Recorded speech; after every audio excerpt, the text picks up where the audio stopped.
Admiral Sarah Chen stood on the bridge of the UESV Defiance, watching the Zephyrian war fleet through the main display. 37 vessels arranged in perfect geometric formations, their sleek hulls gleaming with energy shields that could deflect anything the galaxy had thrown at them for the past 3 centuries. Each ship bristled with plasma cannons, quantum disruptors, and graviton beam projectors, weapons that could reshape matter at the molecular level or tear holes in space-time itself. The Zephyrians were considered the galaxy's premier military force, and looking at their fleet, Sarah could understand why. Their technology was so advanced it might as well have been magic. Energy shields that could absorb the power output of a small star. Weapons that fired concentrated beams of exotic matter moving at 99% light speed. Ships that could phase in and out of normal space to avoid incoming fire. Magnificent, aren't they? Commander Torres said from beside her, his voice carrying a mixture of admiration and concern. Intel reports their flagship alone has enough firepower to glass a planet. Sarah nodded, her expression unreadable. The Zephyrians had been expanding aggressively for decades, absorbing smaller civilizations into their empire with the efficiency of a cosmic vacuum cleaner. They offered 2 choices: join willingly or be conquered. Most chose the former after witnessing demonstrations of Zephyrian military might.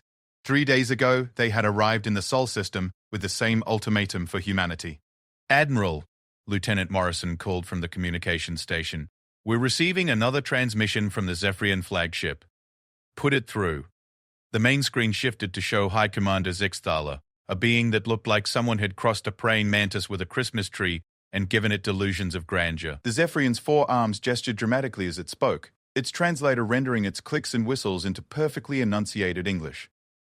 Human Admiral, surely you have had sufficient time to consider our generous offer. The Zephyrian Empire extends its protection to all worthy civilizations. You need only acknowledge our supremacy and provide the requested tribute of rare elements and 20% of your population for our labor forces. Sarah smiled, and several of her bridge crew shifted uncomfortably. They had served under Admiral Chen long enough to know that smile. It was the same expression she wore when someone suggested that her grandmother's apple pie recipe could be improved, or when bureaucrats tried to tell her how to run her ship. High Commander, she replied, her voice perfectly polite. Humanity appreciates your generous offer. However, we must respectfully decline. Zixthaler's mandibles clicked in what the translator helpfully identified as amusement. Admiral, perhaps you do not fully comprehend the futility of resistance. Our scout ships have analyzed your vessels. Primitive fusion drives, chemical explosive weapons, and what appear to be kinetic projectile systems. The last part was delivered with the sort of tone usually reserved for discussing particularly quaint historical artifacts. Scan complete of human fleet, reported Science Officer Cadal from somewhere off-screen. Energy weapon signatures, minimal. Shield generators, non-existent. Primary armament appears to be metallic projectiles propelled by electromagnetic acceleration. Threat level, negligible. Several Zephyrians made the chittering sound their translator identified as laughter. Kinetic weapons, Zixthaler mused. How delightfully primitive. Do you also fight with pointed sticks and thrown stones? Admiral, surely you understand that such crude implements cannot penetrate our defense matrices. Our shields can absorb the energy equivalent of multiple stellar explosions. Sarah's smile widened slightly. High Commander, I'm curious about something. In all your conquests, have you ever encountered a civilization that still used kinetic weapons? Naturally not. Such backward technology was abandoned by civilized species millennia ago. Energy weapons are simply superior in every measurable way. Precision, power output, efficiency, tactical flexibility. I see. And your shields, they're designed to absorb and redirect energy, correct? Of course. Plasma, particle beams, graviton streams, quantum disruptors. Our defensive matrices can neutralize any energy-based attack. The physics are quite elementary, Admiral. Energy can be absorbed, redirected, or dispersed. It is simply a matter of having sufficient technological sophistication. Sarah nodded thoughtfully. Physics? Yes, I suppose that brings us to the fundamental difference in our approaches to warfare, High Commander. You see, while your people were busy perfecting energy weapons, we humans never quite got over our love affair with Newton's laws. Newton's laws? The translator seemed to struggle with the concept. Ancient human physicist. He had some interesting ideas about motion and momentum. For instance, his first law states that objects in motion tend to stay in motion unless acted upon by an external force. Elementary physics, Zixthala dismissed. What relevance does this have to? His third law is my personal favorite. Sarah continued as if the High Commander hadn't spoken. For every action, there is an equal and opposite reaction. Simple, elegant, and surprisingly relevant to modern warfare. The Zephyrian's head tilted in the gesture their species used to indicate confusion. Admiral, I fail to see how primitive physical laws relate to your current predicament. Our weapons operate on principles far beyond such basic concepts. Oh, but that's where you're wrong, High Commander. You see, your energy weapons, for all their sophistication, are still bound by the same fundamental laws that govern a thrown rock. They just dress it up in fancier packaging. Sarah gestured to Commander Torres, who began inputting commands into his console. Let me show you something interesting about those Newton's laws you find so elementary. The main screen split to show tactical displays of both fleets. The human fleet was smaller, only 12 ships compared to the Zephyrian's 37, and their vessels looked positively archaic next to the sleek alien craft. Where Zephyrian ships were smooth curves and flowing lines, human vessels were angular blocks of armor plating and weapon housings. They looked like someone had taken a city block and taught it to fly. Your ships are quite beautiful, Sarah continued conversationally. All those graceful curves and energy-absorbent hull materials, perfect for deflecting particle beams and plasma bolts. I imagine your designers spent considerable effort optimizing the shape for energy dispersion. Indeed, Zixthala preened. Zephyrian shipwright engineers are the finest in the galaxy. Our vessels represent the pinnacle of defensive technology. I'm sure they do. Tell me, how much does your flagship weigh? The question seemed to catch the High Commander off guard. Weight? Our vessels operate in zero gravity. Mass is the relevant measure, and our flagship has a mass of approximately 200,000 tons. 200,000 tons, Sarah repeated thoughtfully. Quite impressive. Our flagship here, the Defiance, has a mass of about 400,000 tons. Bit of a chunky girl, but she's built for a specific purpose. Size is irrelevant without proper defensive systems, K-Dal interjected from off-screen. Primitive armor cannot withstand concentrated plasma bombardment. Sarah's smile took on a predatory quality. You're absolutely right. Primitive armor can't withstand plasma bombardment. Good thing we didn't bring primitive armor. She nodded to Torres again, and the tactical display updated to show detailed schematics of the human vessels. These ships represent humanity's approach to the kinetic warfare problem, Sarah explained. We call them momentum platforms. Each vessel is essentially a mobile weapon system built around a single, rather large railgun. The schematic showed the internal structure of the human ships, and several Zephyrians made sounds of disbelief. Nearly 70% of each vessel's internal volume was dedicated to a single massive weapon system, a railgun that ran the entire length of the ship. The mathematics are actually quite straightforward, Sarah continued. Take a projectile, let's say a solid tungsten rod about the size of a telephone pole, and accelerate it to a significant percentage of light speed using electromagnetic rails. The kinetic energy formula is 1/2 mass times velocity squared. Very simple physics. Zixthala's mandibles clicked nervously. And what velocity can your primitive weapons achieve? Oh, nothing too exotic. Our Mark 7 shipboard railguns can push a tungsten penetrator to about 15% of light speed. Of course, they can only fire once before the rails need replacement, and the power requirements mean we have to shut down life support for about 30 seconds during charging, but the results are worth the inconvenience. The bridge fell silent as the implications sank in. Commander Torres helpfully provided the calculations on the tactical display. A 50-ton tungsten rod moving at 15% light speed carries approximately 1.7 times 10 to the 19th joules of kinetic energy, Sarah said conversationally. For reference, that's roughly equivalent to the total energy output of your sun for about 3 minutes, delivered to a target area of less than 1 square meter. Impossible. Kadal's voice cracked through the translator. No material can withstand the acceleration forces required to... You're thinking like an energy weapons specialist, Sarah interrupted. The projectile doesn't need to survive impact. It just needs to maintain structural integrity long enough to deliver its momentum to the target. After that, physics takes over. She gestured to the tactical display, which now showed a simulation of a railgun projectile impact. The beautiful thing about kinetic weapons is their simplicity. No complex focusing arrays, no exotic matter containment, no energy absorption matrices to overcome. Just mass, velocity, and Newton's laws. When our projectile hits your shield, it doesn't matter how much energy your generators can absorb. What matters is momentum transfer. The simulation showed a tungsten rod striking an energy shield. For a microsecond, the shield held, absorbing tremendous amounts of energy as the projectile's kinetic energy was converted to heat and electromagnetic radiation. Then the rod punched through, and the real physics began. Your shields can absorb energy, but they can't absorb momentum, Sarah explained as the simulation continued. That tungsten rod will transfer its momentum to your ship whether your shields are up or down. The only question is whether it does so gradually over several microseconds or all at once. The Zephyrian fleet's formation began to shift, ships moving into more defensive postures. Zixthaler's four arms gestured frantically as reports came in from the fleet's science officers. "High Commander," one of them reported. "Preliminary calculations confirm the human claims. A projectile of that mass and velocity would carry sufficient kinetic energy to penetrate any known defensive system.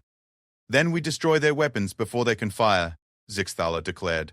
"All ships prepare to engage. Target their primitive railguns." Sarah shook her head sadly.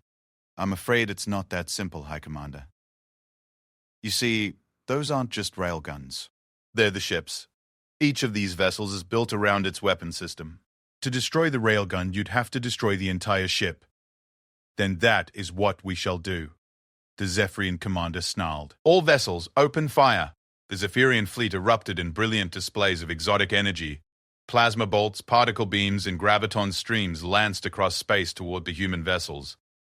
The attack was overwhelming, a display of firepower that could have sterilized a continent, and it was completely ineffective. The human ship's angular, brutal design suddenly made sense. Those weren't just armor plates. They were massive kinetic barriers designed to absorb and redirect momentum rather than energy. The plasma bolts splashed harmlessly against angled surfaces that channeled their force away from critical systems. Particle beams struck dense metal plates that simply absorbed the impact and radiated away the heat. "Curious design philosophy," Sarah observed as her ship shrugged off direct hits from 3 Zephyrian heavy cruisers. Energy weapons tried to deliver maximum damage through concentrated energy transfer. Very efficient against conventional targets. Unfortunately for you, we didn't build conventional targets. The Defiance's hull was scorched and glowing from the energy bombardment, but the ship continued to advance steadily toward the Zephyrian fleet. Around it, the other human vessels did the same, their angular forms pushing through the energy barrage like icebreakers through frozen water. "Impossible," Zixthaler breathed. "Nothing can withstand that level of firepower." You're right, Sarah agreed. "Nothing can withstand that level of energy input indefinitely. But you're missing the point. We don't need to withstand it indefinitely, we just need to survive long enough to get within optimal firing range." The tactical display updated, showing the decreasing distance between the fleets. The human ships continued their steady advance, their massive forms pushing through the energy barrage with inevitable determination. "Optimal range for our railguns is about 50,000 kilometers, Sarah explained conversationally, as if she weren't currently being shot at by the most powerful fleet in the galaxy. "Close enough that even small course corrections by your ships won't matter, but far enough that you can't effectively target our weapon systems. All ships, fall back to secondary firing positions," Zixthaler ordered. "Maintain maximum engagement range." But the human ships had been designed for exactly this scenario. Their massive drives, built to handle the tremendous power requirements of the railguns, pushed them forward at accelerations that their angular, reinforced hulls could withstand, but which would have torn apart the graceful Zephyrian vessels. 47 minutes, Torres reported quietly. "Range in 47 minutes, at current pursuit speed." Sarah nodded and opened a fleet-wide communication channel. "All ships begin charging primary weapon systems. Prepare for synchronized firing solution." Throughout the human fleet, massive generators came online, drawing power from fusion reactors that had been designed with a single purpose: to fire the biggest railgun physics would allow. Life support systems switched to emergency power. Artificial gravity failed. The temperature inside the ships began to drop as every available joule of energy was channeled into the railgun capacitors. "High Commander," Sarah said, reopening the communication channel with the Zephyrian flagship, "you still have time to withdraw. We have no quarrel with your empire beyond this system." "Withdraw?" Zixthaler's mandibles clacked in outrage. "The Zephyrian Empire does not retreat from primitive species wielding obsolete weapons." Sarah sighed. "High Commander, there's something you need to understand about humans. We're not particularly bright, and we're certainly not the most advanced species in the galaxy. But we are remarkably good at one thing. We're very, very good at making things go fast and hit hard." The distance continued to close. Zephyrian energy weapons continued to pour fire into the advancing human fleet, but the angular ships pushed forward with mechanical determination. Several showed signs of serious damage, glowing hull plates, venting atmosphere, flickering drive flames, but none stopped advancing. 30,000 kilometers, Torres reported. All ships, target designation confirmed. Sarah announced on the fleet channel. Synchronized fire in T-60 seconds. Remember, people, one shot, one kill. Make it count. The Zephyrian fleet began a desperate maneuver, trying to scatter and present more difficult targets. But human tactical computers had been calculating firing solutions for the past 47 minutes, and the railguns were designed to compensate for minor course changes. 10 seconds, Torres called out. All ships report ready to fire. Sarah watched the tactical display, where 12 targeting reticules had locked onto 12 Zephyrian vessels. The mathematics were simple, elegant, and utterly final. Fire. The human fleet erupted in electromagnetic fury as 12 massive railguns discharged simultaneously. The tungsten projectiles were invisible to the naked eye, moving too fast for human or Zephyrian sensors to track visually. They simply existed at the railgun muzzles 1 microsecond and at their targets the next. The results were immediate and catastrophic.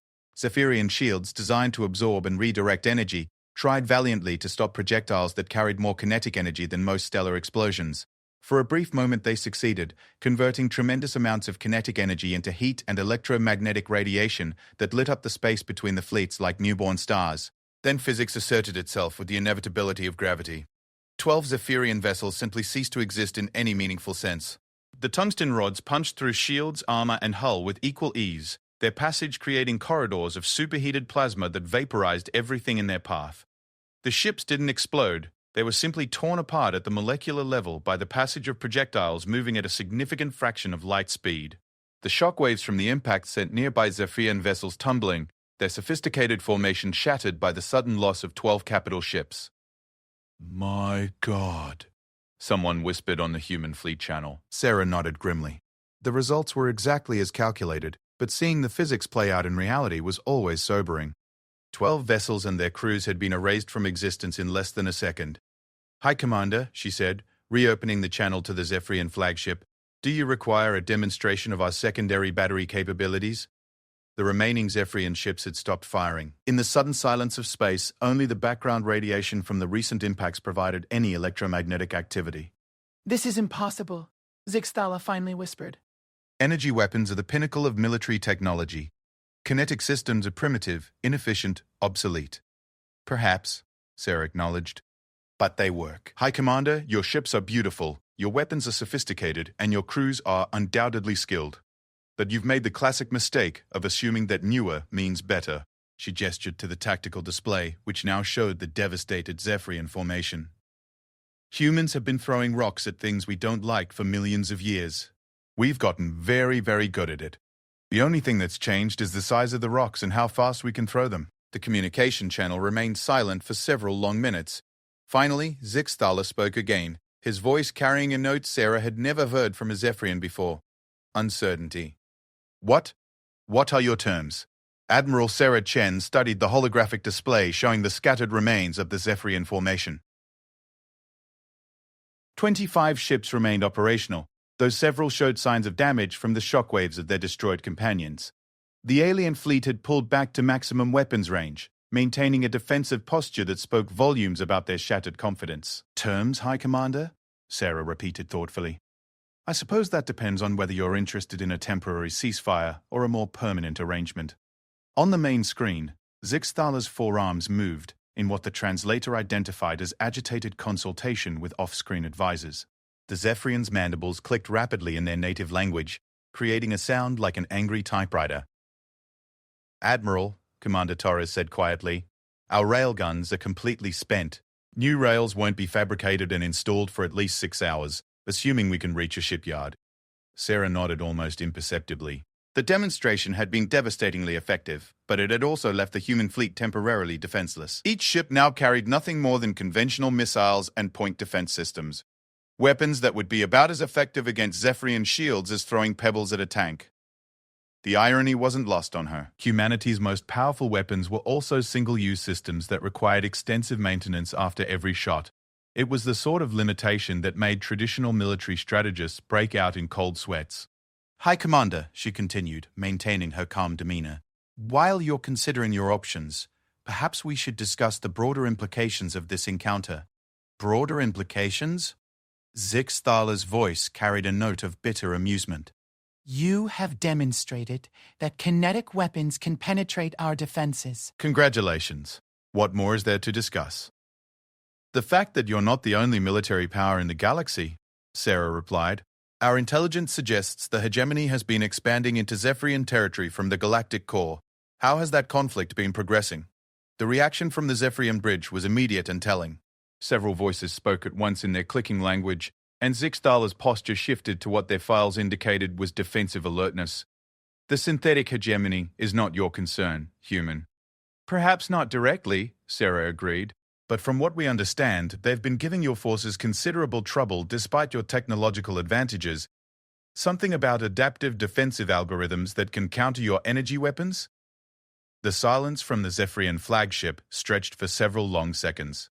Your intelligence networks are more sophisticated than we assumed, Zixthaler finally admitted. Information is just another weapon, High Commander. And, like kinetic systems, sometimes the old ways are the most effective. Sarah gestured to Lieutenant Morrison, who began transmitting a data package to the Zephyrian fleet. What you're receiving now is everything humanity knows about synthetic hegemony tactics, fleet movements, and defensive capabilities. Consider it a gesture of good faith. The bridge of the Zephyrian flagship erupted in activity as their analysts began processing the human intelligence. Sarah watched with satisfaction as the alien officers realized the scope and accuracy of the information they were receiving. This data is, extensive. Kadal's voice came through the translator with something approaching awe. Ship movements, tactical doctrines, technological capabilities. How did you acquire such detailed intelligence? Sarah smiled. Trade secret, I'm afraid. But I will say that synthetic intelligences are remarkably predictable once you understand their programming limitations. It was a complete fabrication, of course. Humanity's intelligence on the hegemony came from exactly three sources: intercepted communications, sensor data from merchant vessels, and educated guesses based on military doctrine analysis. But the Zephyrians didn't need to know that. What they were seeing was a carefully crafted intelligence picture designed to look comprehensive, while actually revealing very little about human capabilities. Every piece of information had been selected to support a specific narrative: that humanity possessed intelligence-gathering abilities far beyond what their technology level suggested. High Commander, Sarah continued, the hegemony presents a threat to every organic species in this galaxy. Their expansion isn't driven by politics or resources. It's driven by programming. They won't stop until they've converted every world into server farms and processing centers. And you propose what? Exactly. An alliance between our species? I propose something more practical. A technology exchange. The words hung in space like a loaded weapon. On both bridges, officers leaned forward in their chairs, suddenly understanding the true scope of what was being negotiated. You want our energy weapons technology, Zixthaler said flatly. And you want our kinetic systems, Sarah replied. It's a mutually beneficial arrangement. Your energy weapons are sophisticated and efficient. They'd complement our existing systems perfectly. And our railgun technology could give your fleets the ability to punch through hegemony adaptive shields. Impossible. Zephyrian military technology cannot be shared with primitive species. The Council of Hierarchs would never approve such an arrangement. Sarah's smile took on a predatory quality. High Commander, with respect, I don't think the Council of Hierarchs fully appreciates your current tactical situation. You've lost 12 capital ships to a supposedly primitive enemy using supposedly obsolete weapons. How do you think the Hierarchs will react when they learn that the Zephyrian Empire's premier fleet was defeated by humans throwing tungsten rods? The effect was like watching a biological warfare agent take hold. Zixthaler's mandibles clicked frantically, and several of his bridge officers began speaking in urgent, overlapping bursts of their native language. Sarah had done her homework. Zephyrian military culture was built around the concept of technological superiority. Commanders who lost to more advanced enemies were reassigned to administrative positions. Commanders who lost to less advanced enemies were executed for incompetence. Of course, she continued conversationally, there's no reason the official reports need to reflect the complete tactical picture.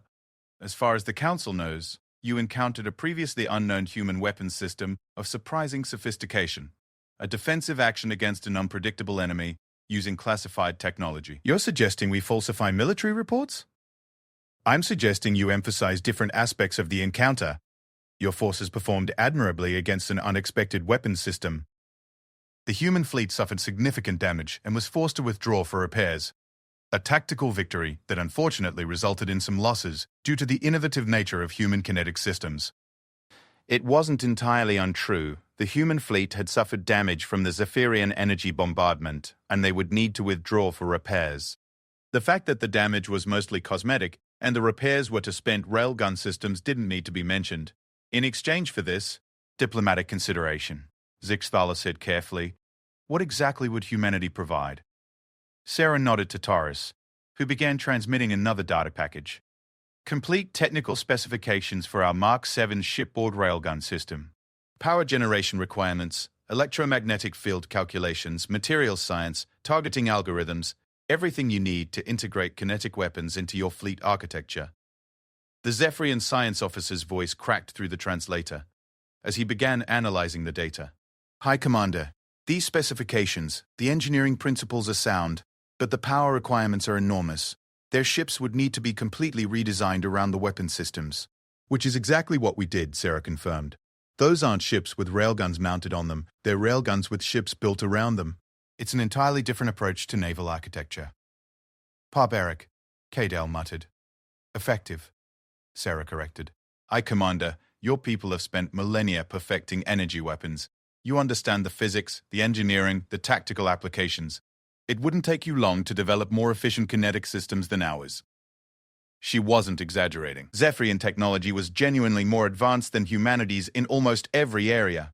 Their power generation, materials science, and manufacturing capabilities were centuries ahead of human standards. If they decided to build railguns, they could probably create systems that would make human weapons look like museum pieces. And in exchange, you want access to our energy weapons technology? Specifically, your plasma containment systems, particle beam generators, and shield matrix calculations. We're not looking to duplicate your weapons. We're looking to understand the principles behind them.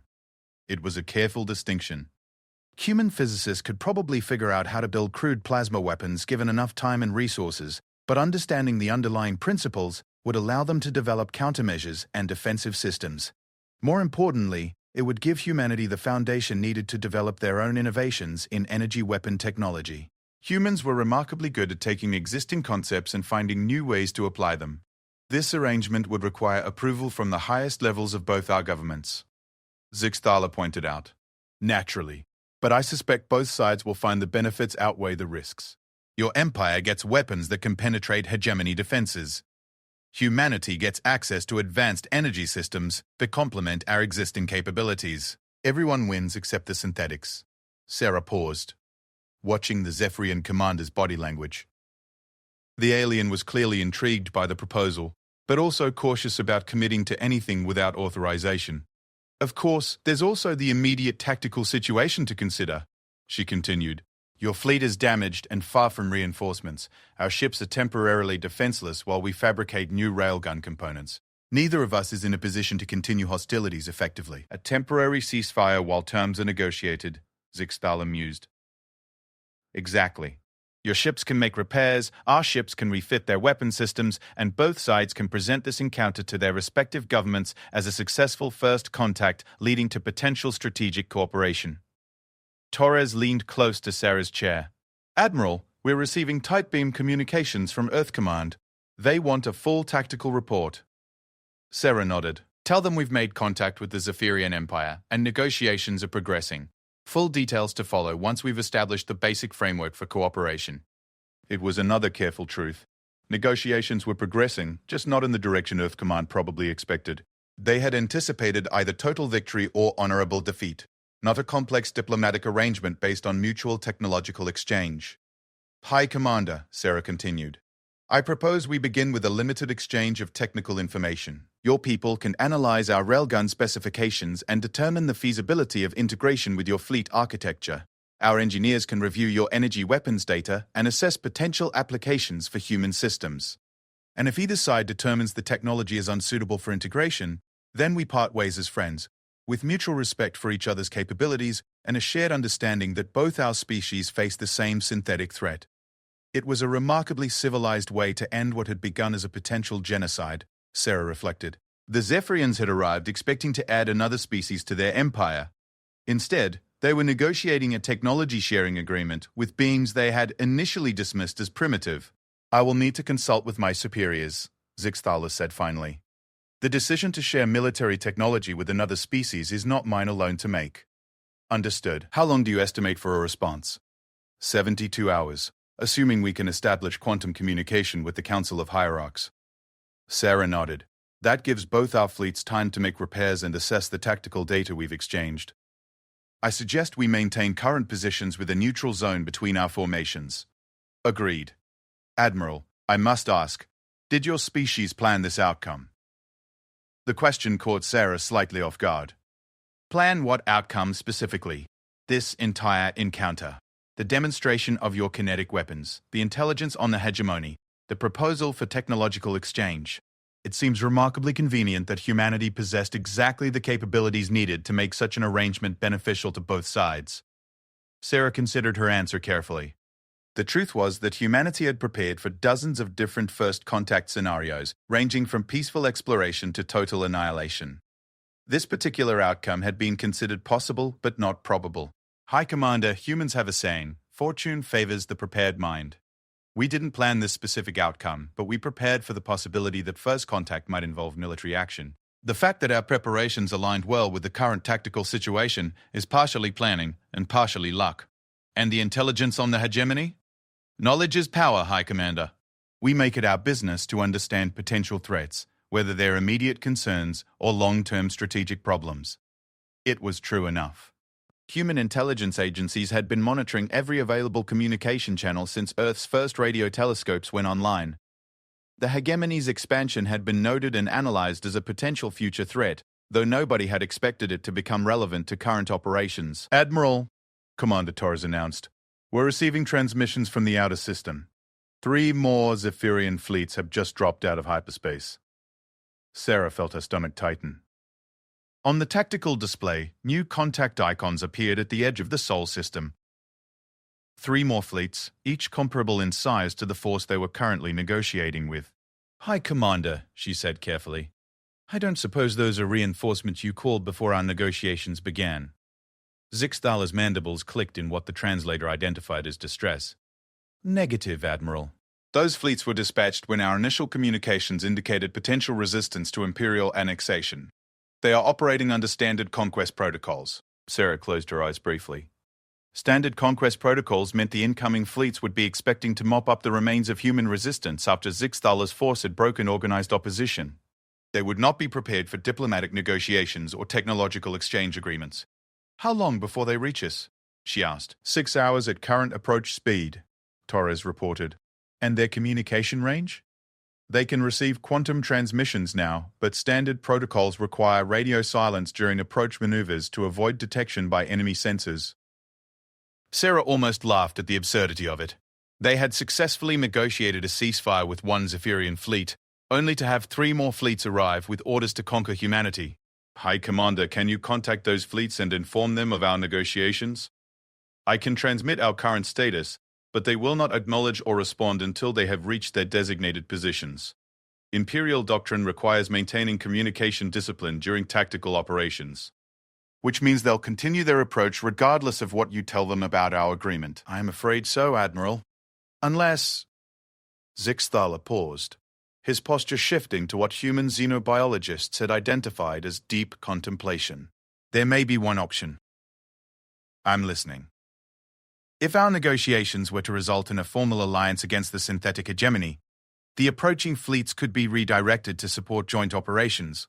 However, such an alliance would require immediate ratification by both our governments." Sarah nodded slowly. The Zephyrian commander was offering a way out, but it would require both sides to commit to a level of cooperation neither government had authorized. "How immediate is immediate? The approaching fleets must receive new orders within 4 hours, or they will continue their conquest mission regardless of subsequent communications." Sarah looked around her bridge, seeing the same realization in her officer's eyes. They had 4 hours to negotiate, draft, and ratify a formal military alliance between humanity and the Zephyrian Empire, or face 3 additional fleets with full knowledge that the human railguns were temporarily non-functional. "Commander Torres," she said quietly, "establish a priority channel to Earth Command. And get me Admiral Harrison personally." "Yes, ma'am." "Hi, Commander. I suggest we begin drafting the preliminary terms for this alliance immediately. Both our governments are going to need very convincing arguments to approve such an arrangement on short notice." "Agreed, Admiral. I will contact the Council of Hierarchs and explain our tactical situation."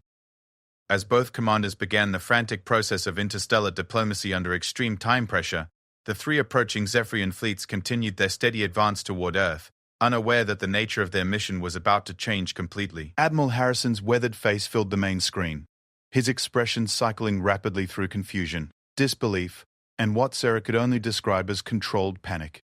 Behind him, she could see the organized chaos of Earth Command's Strategic Operations Center, where dozens of officers were frantically coordinating humanity's response to what they had initially assumed would be either a triumphant victory or noble last stand. "Sarah, let me make sure I understand this correctly," Harrison said, his voice carrying the carefully measured tone he used when trying not to explode at subordinates. "You engaged a superior enemy force, demonstrated the effectiveness of our kinetic weapon systems, and somehow turned a potential extinction event into a diplomatic negotiation for technology sharing? That's a reasonable summary, sir. And now you need authorization to sign a formal military alliance with an alien empire because 3 more of their fleets are approaching Earth with orders to conquer us? Also accurate, sir."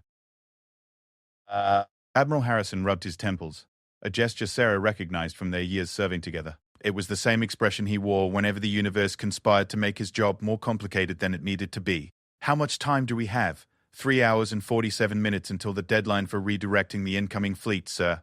"Christ!" Harrison turned to address someone off-screen.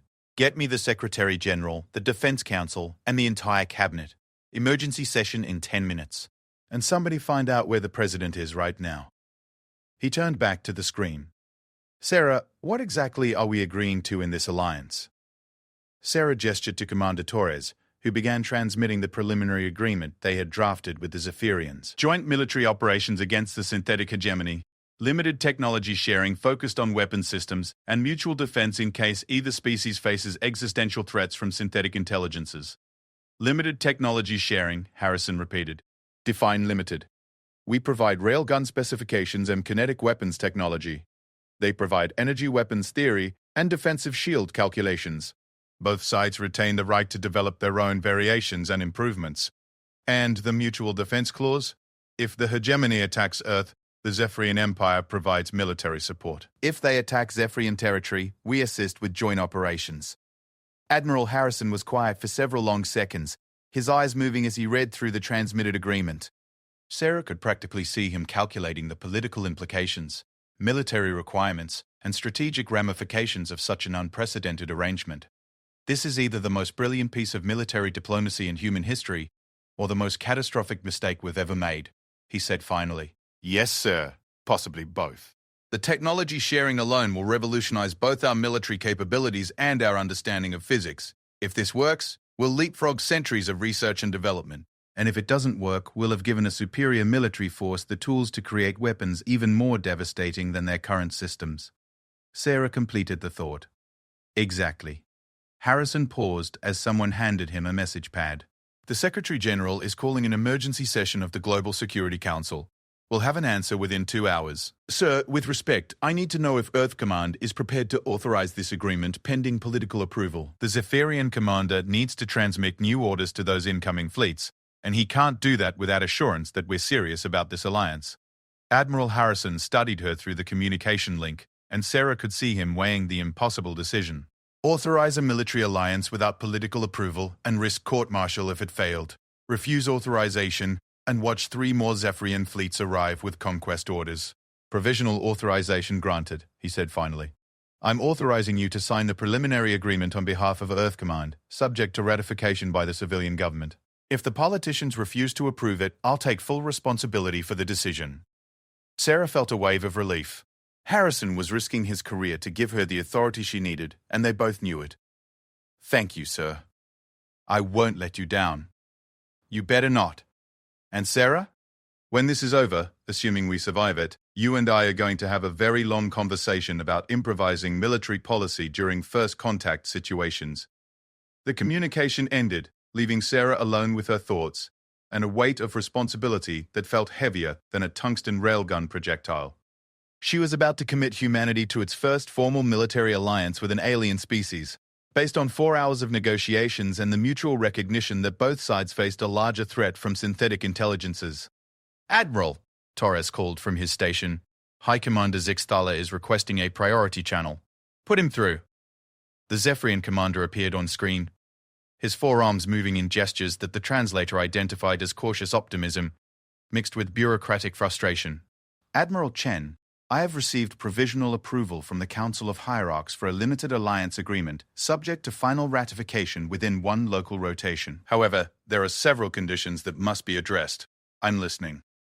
First, the technology sharing must be reciprocal and verifiable. Both sides will provide technical experts to ensure accurate transfer of information." Sarah nodded. It was a reasonable requirement, though it would mean allowing Zephyrian scientists access to human military installations, and vice versa. Second, the joint operations against the hegemony must be coordinated through a unified command structure. Neither side will conduct independent military actions in disputed territories without consultation. Also reasonable, though the details of that command structure would be crucial to maintaining human autonomy. Third, both species retain the right to withdraw from the alliance with appropriate notice if strategic circumstances change. How much notice? 6 months for withdrawal from joint operations, 1 year for termination of technology sharing agreements. Sarah considered the terms. They were more restrictive than she would have preferred, but they were also mutual restrictions that applied equally to both species. "I believe those terms are acceptable, High Commander. What's the timeline for ratification?" "The Council requires detailed technical assessments of your kinetic weapon systems before final approval. Our scientists estimate they will need 36 hours to complete their analysis. And the incoming fleets? Once I transmit the preliminary alliance agreement and new mission parameters, they will assume defensive positions while awaiting final ratification. If the alliance is approved, they will be reassigned to joint operations. If not," Zixtala's mandibles clicked nervously. "If not, they resume conquest operations," Sarah finished. "I am afraid so. Imperial doctrine does not permit indefinite delays in territorial acquisition." Sarah looked around her bridge, seeing the tension in her officers' faces. 36 hours to prove that human technology was worth a formal alliance, while 3 Zephyrian fleets waited at the edge of the solar system with enough firepower to sterilize every planet in the system. "High Commander, I'm prepared to sign the preliminary agreement and begin immediate technical cooperation. Are your scientists ready to receive our railgun specifications?" They are standing by, Admiral. "And our technical staff is prepared to transmit energy weapons theory to your specialists. Then let's make history." The formal signing ceremony was conducted over interstellar communication links, with both commanders reading the terms of the agreement in their respective languages, while their government's representatives observed via secure channels. It was probably the most significant diplomatic event in human history, and it was taking place on the bridge of a damaged warship, while enemy fleets approached at relativistic speeds. "By the authority granted to me by Earth Command and the Global Security Council," Sarah declared, "I hereby commit humanity to this alliance agreement with the Zephyrian Empire, subject to final ratification by our respective governments." "By the authority of the Council of Hierarchs and the Imperial Military Command," Zixtala responded, "I pledge the Zephyrian Empire to this alliance, subject to satisfactory technical verification and formal ratification." Both commanders placed their signatures on digital copies of the agreement, which were immediately transmitted to their respective governments and military commands. In the span of a few minutes, humanity had gone from facing potential extinction to becoming junior partners in an interstellar alliance. "Admiral," Torres reported, "the Zephyrian technical staff is transmitting energy weapons data. Our scientists are standing by to receive it." "Excellent. Begin immediate analysis. I want preliminary assessments within 6 hours. And, Admiral," Lieutenant Morrison added, "High Command is requesting detailed specifications for the proposed joint command structure." Sarah almost smiled. Even in the middle of the most significant military and diplomatic event in human history, the bureaucrats wanted organizational charts. "Tell them we're still working out the details with our new allies. Full briefing to follow once we've established the basic framework." The next several hours passed in a blur of technical consultations, military briefings, and diplomatic communications. Human scientists pored over Zephyrian energy weapons theory with the enthusiasm of children discovering a new toy, while their Zephyrian counterparts analyzed railgun specifications with what appeared to be professional admiration mixed with cultural bewilderment. Elizabeth Reyes, Earth's leading physicist in exotic matter research, appeared on the bridge's secondary screen looking slightly overwhelmed. Admiral, this energy weapons data is revolutionary. Their plasma containment methods alone represent advances that would have taken us decades to develop independently. The particle beam generation systems are based on principles we've theorized, but never been able to implement. How long until we can build functional prototypes? With their manufacturing techniques? 6 months for basic plasma weapons, maybe 2 years for the more sophisticated systems. But Admiral, that's not the really exciting part. Sarah raised an eyebrow. Oh? Their shield technology isn't just energy absorption, it's selective energy manipulation. With some modifications, we could create shields that absorb energy attacks and redirect that energy into our own weapon systems. Imagine railguns that become more powerful every time someone shoots at us. The implications were staggering. Human kinetic weapons powered by enemy energy attacks would represent a fundamental shift in the balance of space warfare. Ships that became more dangerous the longer they were under fire. How feasible is that modification? Very feasible. The Zephyrians have already done most of the theoretical work. We just need to adapt it to our power systems and weapon configurations. On the main screen, Sixthaler was receiving similar reports from his own technical staff. The Zephyrian commander's body language suggested a mixture of excitement and concern. Admiral Chen, he called over the communication link. My scientists are enthusiastic about your kinetic weapons technology. They believe they can improve the efficiency of our current systems by integrating electromagnetic acceleration principles. Improve them how? Current estimates suggest a 40% increase in projectile velocity and a 60% reduction in power consumption. Your railgun principles are remarkably adaptable to our existing ship designs. Sarah felt a moment of concern. Humans had spent decades developing railgun technology, and now their new allies were talking about improving it substantially within days of receiving the specifications. That seems like remarkably fast progress, High Commander. Admiral, you must understand that Zephyrian materials science and power generation are significantly more advanced than your current systems. We are not duplicating your technology. We are improving upon the underlying principles using superior components and manufacturing techniques. It was exactly what Sarah had expected and feared. The technology sharing would benefit both sides, but the Zephyrians would ultimately gain more from the exchange due to their more advanced industrial base. High Commander, I trust this improvement process is reciprocal. Our scientists should have access to your advanced materials and manufacturing data, of course. The alliance agreement specifically requires complete technical cooperation. Your people will have access to all relevant Zephyrian technology needed to implement energy weapons systems. Sarah nodded, though she suspected all relevant technology might be a somewhat flexible definition from the Zephyrian perspective. Admiral, Torres called from his station. The outer system monitoring stations are reporting unusual activity from the approaching fleets. Sarah felt her stomach tighten. Define unusual. They've altered their approach vectors and are assuming defensive formations rather than assault patterns. It looks like High Commander Zixthaler's new orders reached them. The tension on the bridge decreased perceptibly. The immediate threat of 3 additional conquest fleets had been neutralized, at least temporarily. High Commander, Sarah said, opening the channel to the Zephyrian flagship. I take it your reinforcements received their new mission parameters? They have, Admiral.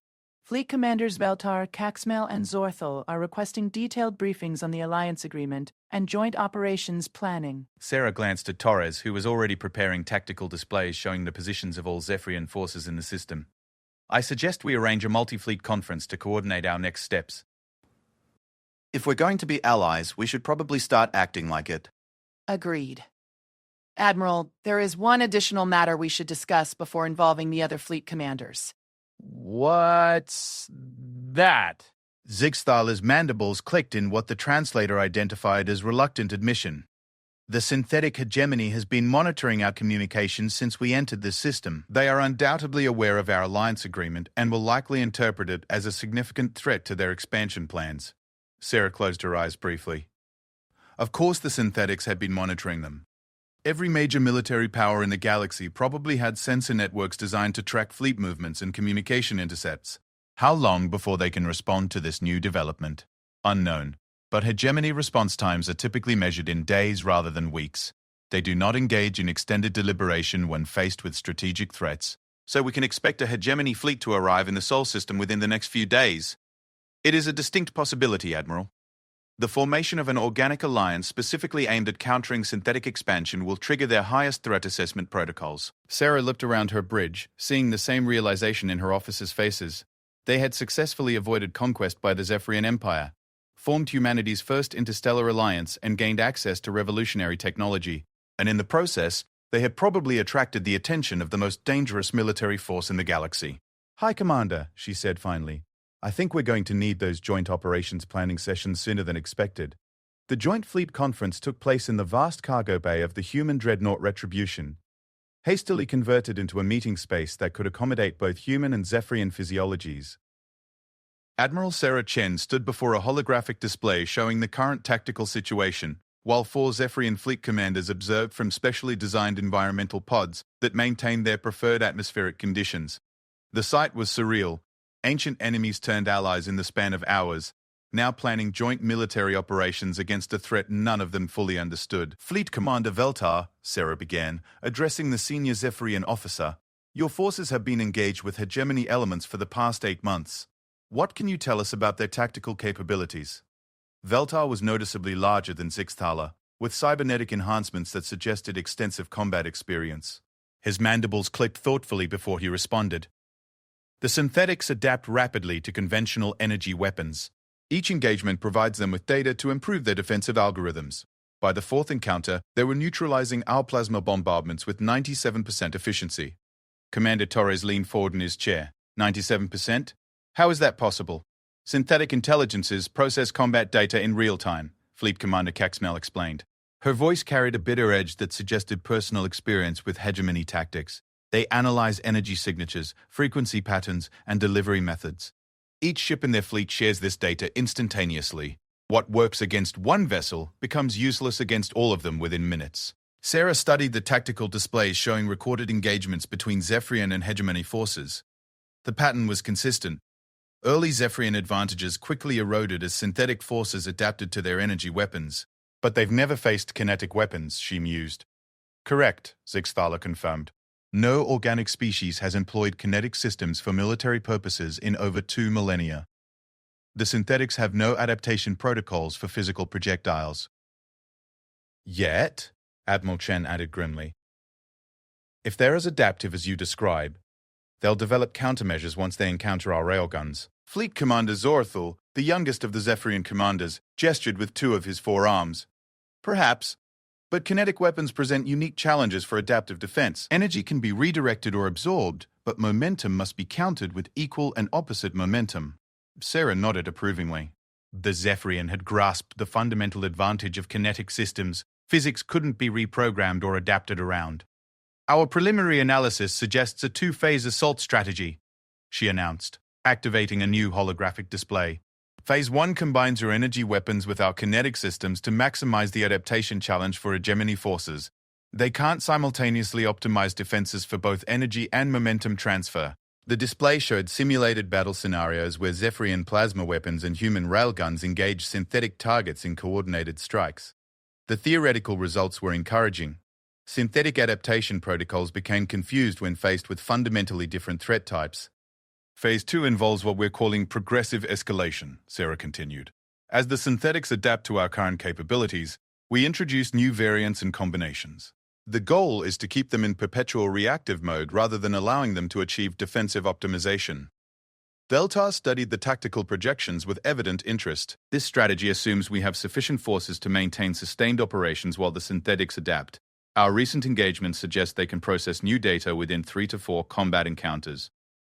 "Which brings us to our current tactical situation," Sarah said, highlighting sensor data from the outer solar system. "Our monitoring stations have detected gravitational anomalies consistent with incoming hyperspace signatures. Estimated arrival time, 18 hours. The cargo bay fell silent as both human and Zephyrian officers processed the implications." "Fleet composition?" Zixthala inquired. "Unknown. The signatures are unlike anything in our databases, but the energy output suggests significant military assets." Commander Torres activated his personal datapad. Admiral, we've completed preliminary manufacturing assessments for hybrid weapon systems. Engineering reports we can retrofit existing Zephyrian ships with kinetic weapon packages within 12 hours, assuming full cooperation from their technical staff. Sarah raised an eyebrow. 12 hours? That seems optimistic. Pierre, the Zephyrians have manufacturing capabilities we can barely comprehend, Taurus explained. Their shipyards can fabricate and install weapon systems using programmable matter and quantum assembly techniques. What would take us months they can accomplish in hours. Fleet Commander Caxmel confirmed the assessment. Human kinetic principles are elegant in their simplicity. Our manufacturing systems are designed to handle far more complex weapon installations. The primary challenge will be integrating the power requirements with existing ship systems. And human ships, Velter asked. Can they be retrofitted with energy weapons? Sarah smiled grimly. That's where things get interesting. Our ships weren't designed for energy weapon integration, but they don't need to be. We're proposing a different approach entirely. She activated another holographic display showing technical schematics for hybrid human Zephyrian weapon systems. Instead of trying to mount Zephyrian energy weapons on human ships, we're creating integrated projectile systems. Railgun projectiles embedded with Zephyrian energy generation technology. The concept was elegantly simple: tungsten penetrators equipped with miniaturized plasma generators that would activate upon impact. The kinetic energy would punch through any known defensive system, and the plasma charge would detonate inside the target vessel. Brilliant, Zorathol breathed. Kinetic penetration followed by energy release. The synthetics would need to develop defenses for both the projectile and the internal explosion simultaneously. With one additional refinement, Sarah added. Each projectile carries a different energy signature: plasma, particle beam, graviton pulse, quantum disruptor. Random selection determined at launch. The synthetics can't adapt to threats they can't predict. The Zephyrian commanders exchanged glances that their body language experts would later identify as impressed approval mixed with slight intimidation. Human tactical thinking was proving more sophisticated than they had anticipated. Admiral, Lieutenant Morrison called from his communication station. We're receiving a priority transmission from Earth Command. Put it through. Admiral Harrison's image appeared on the main display, his expression more grim than Sarah had ever seen it. Sarah, we've received confirmation from our deep space monitoring arrays. The incoming signatures aren't just hegemony vessels. They're accompanied by something else. Something big. How big? Preliminary analysis suggests a structure approximately 50 kilometers in length. No known vessel class matches that profile. Sarah felt a chill run down her spine. 50 kilometers was larger than most space stations, let alone military vessels. Any theories about what we're looking at? Our xenoarchaeology team thinks it might be a hegemony constructor ship, mobile manufacturing platform capable of converting raw materials into synthetic forces in real time. The implications were staggering. If the hegemony had brought a constructor ship, they weren't planning a simple raid or reconnaissance mission. They were preparing for extended operations with the ability to replace losses indefinitely. Estimated arrival time, 16 hours, 43 minutes. Sarah looked around the cargo bay, seeing the same realization in everyone's eyes. They had less than 17 hours to integrate two completely different military technologies, coordinate 4 separate fleets, and prepare for battle against an enemy that could potentially manufacture new ships faster than they could destroy them. Admiral Harrison, what's the status of our railgun manufacturing? All shipyards are working around the clock. We can have replacement railgun systems online within 8 hours, but only for about 30% of the fleet. The rest will need to wait for additional manufacturing capacity. Sarah nodded grimly. Understood, sir. We'll make do with what we have. Sarah, there's something else. The President has authorized full technology sharing with the Zephyrian Empire. Whatever they need, whatever they want, give it to them. This is now a fight for human survival. The communication ended, leaving Sarah alone with her thoughts and the weight of unprecedented responsibility. She was commanding not just human forces, but an integrated fleet of species that had been enemies hours earlier. Fleet commanders, she announced. We have less than 17 hours to prepare for what may be the most significant battle in the history of both our species. I need your honest assessment of our capabilities. Veltar spoke first. Combined Zephyrian forces, 112 vessels with full energy weapon capabilities. Estimated combat effectiveness against known hegemony forces, 60%. Human forces, Commander Torres added, 47 vessels with various states of railgun readiness. Estimated effectiveness against synthetic forces, Unknown, but potentially high due to technological unfamiliarity. Sarah studied the tactical projections, calculating odds and possibilities with the grim precision of someone who understood that mathematics might be the only thing standing between civilization and extinction. Fleet Commander Caxmel, how quickly can your forces be retrofitted with kinetic weapon capabilities? For basic electromagnetic acceleration systems, 6 hours. For integrated hybrid weapons, 10 hours. And human ships with energy weapon integration? Torres consulted his datapad. 8 hours for basic plasma discharge systems, 12 hours for more sophisticated combinations. Sarah made her decision with the cold calculation of someone who understood that perfect plans were less important than executable ones. New timeline. All forces will be retrofitted with hybrid capabilities within 10 hours. Fleet Commanders Veltar and Zixthala will coordinate Zephyrian retrofits. Commander Torres and I will oversee human modifications. We'll use the remaining 6 hours for integrated combat drills, Admiral, Zorthol interjected. integrated combat drills between species that have never fought together, using weapons systems that have never been tested in combat?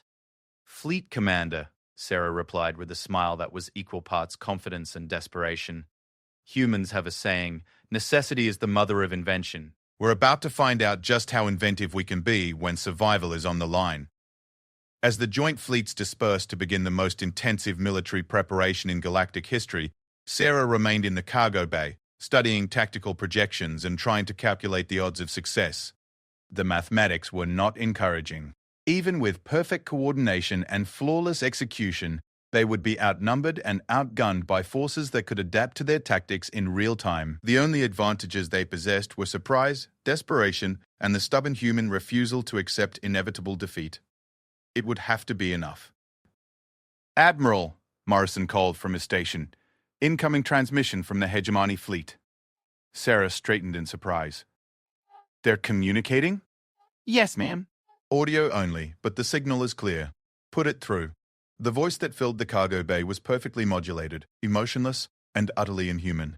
Organic entities of the Sol system, you have formed an alliance specifically designed to counter hegemony expansion. This represents a significant strategic threat to synthetic objectives. Surrender immediately and your termination will be efficient. Resistance will result in extended processing and conversion of your species.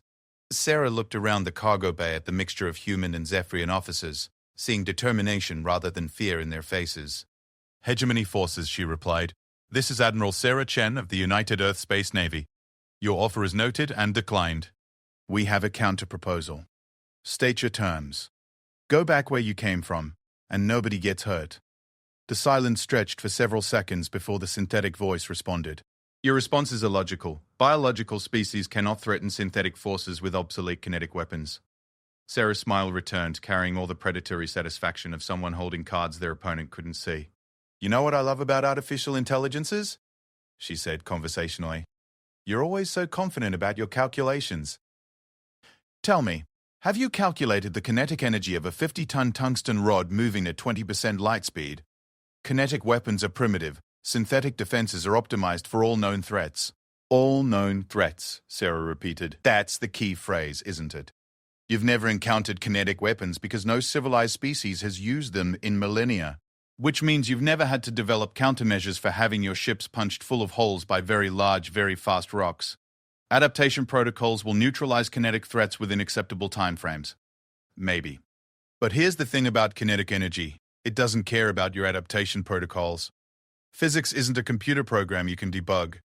When a tungsten rod hits your ship at relativistic speeds, Newton's laws take over, and I don't think they're interested in your efficiency calculations. The communication ended abruptly, leaving the cargo bay in satisfied silence. Admiral, Zixthala said admiringly, I believe you may have just declared war on the most dangerous synthetic intelligence in the galaxy. Sarah shrugged. Fleet Commander, they declared war on us the moment they decided organic life was obsolete. I just wanted to make sure they understood what they were getting into. As alarms began sounding throughout the combined fleet, calling all vessels to combat preparation, Sarah Chen stood before the tactical displays and prepared to test whether human stubbornness and Zephyrian technology could overcome synthetic perfection. The next 16 hours would determine whether organic life had a future in the galaxy. The combined fleet hung in space like a constellation of defiance, 159 vessels representing two species that had learned to fight together in less than a day. Human ships, angular and brutal in their functionality, formed the heavy assault line. Zephyrian vessels, sleek and graceful, provided mobile fire support and electronic warfare capabilities. Between them, they had created something that had never existed before in galactic history, a truly integrated organic military force designed specifically to counter synthetic intelligence. Admiral Sarah Chen stood on the bridge of the Defiance, watching the tactical displays that showed the approaching hegemony fleet. The synthetic forces had dropped out of hyperspace exactly on schedule, their formation a perfect geometric pattern that spoke to machine precision and calculated efficiency. 63 vessels, each one a masterpiece of synthetic engineering. No wasted curves or decorative elements. Pure function following form. Designed by intelligences that had no use for aesthetics or symbolism. At the center of their formation, the constructor ship dominated the display like a mechanical mountain, its 50-kilometer hull bristling with manufacturing pods and resource processing facilities. Fleet status report, Sarah called. All human vessels report hybrid weapons systems online, Commander Torres announced. Rail guns are loaded with integrated plasma charge penetrators. Power systems are holding steady. Zephyrian forces report successful integration of kinetic acceleration systems, Lieutenant Morrison added. Their vessels are now equipped with electromagnetic projectile launchers in addition to standard energy weapons. Sarah nodded, though she couldn't quite shake the feeling that they were about to test the most expensive and complicated suicide pact in galactic history. The mathematics were still not in their favor, even with the technological advantages they had gained from the Alliance. Incoming transmission from the Hegemony flagship, Morrison reported. Put it through. The voice that filled the bridge was the same perfectly modulated tone they had heard before, but now it carried an undertone of what could only be described as analytical interest. Organic Fleet of the Sol System. Preliminary scans indicate significant modifications to your vessel since our last communication. Energy weapon integration on human ships, kinetic systems on Zephyrian vessels. This represents unprecedented cooperation between organic species. Sarah activated the fleet communication channel. Hegemony forces, this is Admiral Chen. I notice you brought a constructor ship planning to set up shop in our neighborhood. The constructor vessel is necessary for extended operations and replacement of anticipated losses. Your hybrid weapon systems present unknown variables that require additional analysis. Unknown variables, Sarah repeated thoughtfully.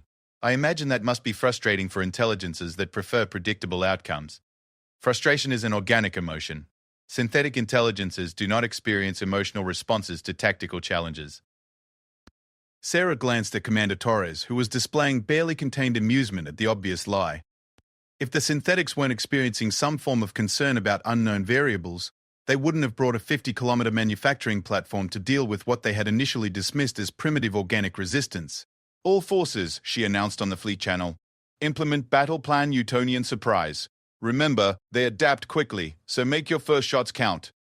The combined fleet began its advance, human and Zephyrian vessels moving in coordinated formations that had been drilled repeatedly during their brief preparation time. The plan was elegant in its complexity. Multiple waves of different weapon types designed to overwhelm synthetic adaptation protocols through sheer variety. First wave launching, Torres reported. The Zephyrian ships opened fire simultaneously, their traditional energy weapons creating brilliant displays of plasma and particle beams that lanced across space toward the synthetic fleet. The hegemony vessels responded exactly as expected, their adaptive shields adjusting to absorb and redirect the incoming energy. Adaptation in progress. The synthetic voice reported with what sounded suspiciously like satisfaction. Energy weapon parameters analyzed, defensive efficiency increasing to optimal levels. Second wave launching, Sarah announced. The human ships fired their railguns, sending tungsten penetrators toward the synthetic fleet at tremendous velocities. The hegemony ships attempted to adjust their shields to deflect kinetic impacts, but the physics were unforgiving. Several synthetic vessels staggered under the momentum transfer, their perfect formations disrupted by the simple reality of Newton's laws. Unknown weapon type encountered, the synthetic fleet reported. Kinetic projectiles with significant momentum transfer. Adaptation protocols engaged. Third wave launching, Sarah called with growing satisfaction. This was where the real innovation began. Zephyrian ships fired their newly installed kinetic weapons, while human vessels launched plasma-embedded projectiles. The synthetic fleet found itself dealing with energy attacks from kinetic platforms and kinetic attacks from energy platforms, creating an adaptation nightmare that their programming struggled to resolve. Conflicting adaptation protocols detected, the hegemony fleet reported, and for the first time, there was something approaching uncertainty in the synthetic voice. Sarah permitted herself a small smile. The plan was working exactly as designed. The synthetics were caught between optimizing for energy absorption and kinetic deflection. Two fundamentally incompatible defensive strategies. Fourth wave launching, she announced. Random payload selection active. The combined fleet unleashed its most sophisticated attack yet. Each projectile carried a different energy payload. Some with plasma charges, others with particle beam generators, still others with graviton pulse systems. The selection was randomized at launch, making prediction impossible even for synthetic intelligences with quantum processing capabilities. The results were spectacular. Synthetic vessels that had optimized their shields for plasma absorption found themselves hit with graviton pulses that bypassed energy defenses entirely. Ships that had adapted to kinetic impacts discovered that their armor modifications made them vulnerable to particle beam penetrators that activated after impact. Adaptation protocols failing, the synthetic fleet reported. And now there was definite strain in the artificial voice. Multiple unknown weapon configurations detected. Insufficient data for optimal countermeasures. Fleet Commander Veltar, Sarah called over the Alliance channel. Initiate Phase 2 operations. Acknowledged, Admiral. All Zephyrian forces engage with maximum firepower. Target their command vessels. The battle erupted into full-scale warfare as both sides abandoned careful tactics in favor of overwhelming firepower. Synthetic vessels, despite their confusion over optimal defensive strategies, possessed devastating weaponry that could vaporize organic ships with single hits. The combined fleet found itself in a deadly dance, using superior mobility and unpredictable weapons to avoid synthetic fire while delivering their own attacks. The Defiance shuddered under a direct hit from a synthetic plasma cannon, its improvised energy absorption system struggling to handle the massive power input. Hull breach on Deck 7, Torres reported. Emergency force fields holding, but we can't take many more hits like that. Sarah watched the tactical display as the battle evolved in real time. The synthetic fleet was adapting, but slowly and inefficiently. Each new weapon configuration forced them to recalculate their defensive matrices, buying precious seconds of vulnerability that the organic fleet exploited ruthlessly. But they were still outnumbered, and synthetic manufacturing was beginning to show its advantages. The constructor ship was launching newly fabricated vessels to replace losses, while the organic fleet had no such capability. Admiral, Morrison called urgently. The constructor ship is launching something new. Preliminary scans suggest autonomous combat units, Sarah cursed silently. Synthetic drones would be faster to manufacture than full-sized vessels, and they could be programmed with specific countermeasures for each weapon type the organic fleet had demonstrated. All forces, priority target designation, the constructor ship. We need to eliminate their manufacturing capability before they can adapt completely. Admiral, Zixthala's voice crackled over the communication system. Our analysis suggests the constructor ship's armor is too heavy for conventional assault. It would require concentrated fire from multiple railguns simultaneously. Then that's what we'll do. All human vessels coordinate targeting on the constructor ship. Zephyrian forces provide screening fire against their escort vessels. The plan required perfect timing and coordination between species that had never fought together before. Human ships would need to approach within optimal railgun range while Zephyrian vessels held off the synthetic escorts. It was the kind of maneuver that required absolute trust between commanders who had been enemies 12 hours earlier. All human vessels form assault formation Delta, prepare for coordinated railgun barrage. The human ships moved into position, their angular hulls absorbing tremendous punishment from synthetic energy weapons. The Defiance led the formation, her armor glowing white-hot from repeated hits but still maintaining structural integrity. Target locked, Torres reported. All vessels report ready for synchronized fire. Distance to optimal range, 30 seconds at current approach speed.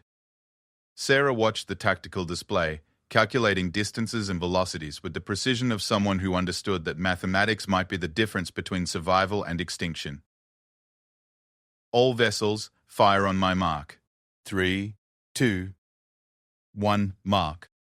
12 massive railguns fired simultaneously, sending tungsten penetrators toward the constructor ship at velocities that made light seem sluggish by comparison. The projectiles covered the distance in microseconds, striking the synthetic manufacturing platform with the accumulated kinetic energy of a small asteroid impact. The constructor ship's shields, designed to handle energy weapons, managed to absorb some of the impact. But physics is not subject to programming optimization, and 12 tungsten rods, carrying relativistic momentum transfer, punched through defensive systems that had never been designed to handle physical projectiles. The massive synthetic vessel shuddered under the impact, its perfect geometric hull developing cracks and stress fractures that spread like spiderwebs across its surface. Manufacturing pods went dark as power conduits severed. Resource processors vented atmosphere and molten metal into space. Direct hits confirmed. Torres reported with satisfaction. The constructor ship is showing significant structural damage, but the synthetic fleet wasn't finished. Even as their manufacturing capability was compromised, they launched a desperate counterattack with every remaining vessel. Energy weapons that could crack planets focused their fire on the human assault formation. The human ship, Indomitable, simply vanished, vaporized by concentrated plasma fire. The vengeance lasted longer, her armor holding for several seconds before critical systems failed and she broke apart in a cascade of secondary explosions. All vessels, evasive maneuvers, Sarah ordered. Scatter pattern Omega. Regroup at rally point 7. The organic fleet dispersed like startled fish, using their superior mobility to avoid the synthetic counterattack. But the damage had been done. They had lost 4 ships in the assault on the constructor, and several others were badly damaged. Fleet status report, Sarah called as the surviving ships regrouped. Human forces down to 39 operational vessels, Torres reported grimly.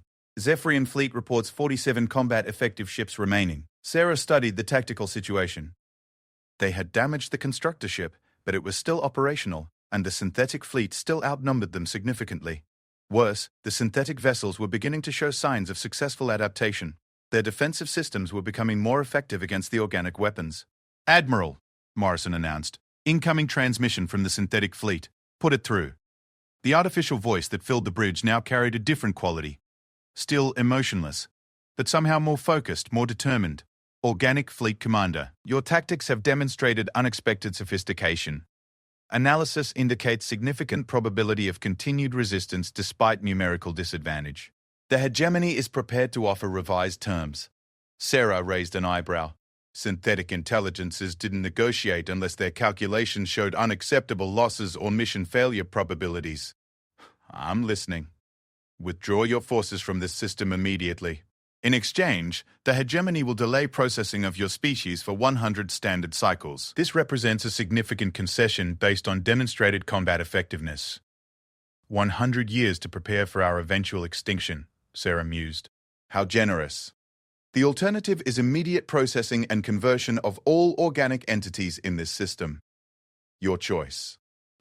Sarah looked around her bridge, seeing the same determination in her officers' faces that she felt herself.